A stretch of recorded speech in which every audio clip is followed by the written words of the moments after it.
बोला बोला डमरू वाले बाबा की घुमाई दियो ना चल चढ़ाई हम देवघर घुमाई दियो ना क्रांति बाबू चल चढ़ाई हम देवघर घुमाई दियो ना ई राजा कांवर हमरा के नाई दियो ना ई राजा कांवर हमरा के नाई दियो ना जल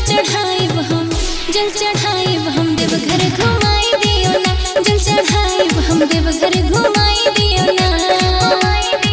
ए रानी किला पर हमरा बताई दियो ना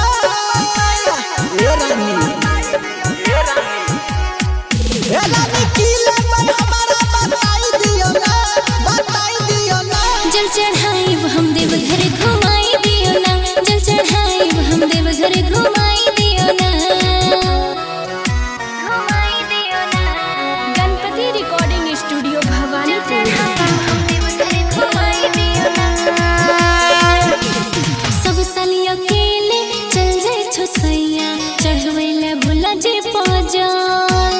हमरा ने घर में मनवा लगैया दिल में मचल होल हर सैया अकेले चल जाए छो सैया चढ़वेला भोला जी पे जा हमरा ने घर में मनवा लगैया दिल में मचल होल अब ले चल पूजा कराई लियो ना ए रानी अब ले चल पूजा कराई लियो ना जल चढ़ाई हम देवघर घुमाई दियो ना जल चढ़ाई हम देवघर घुमाई दियो ना घुमाई दियो ना गणपति रिकॉर्डिंग स्टूडियो भवानीपुर हम देवघर घुमाई दियो ना सावन महीना लागे सुहाना बरसे जबरी में झिम पानी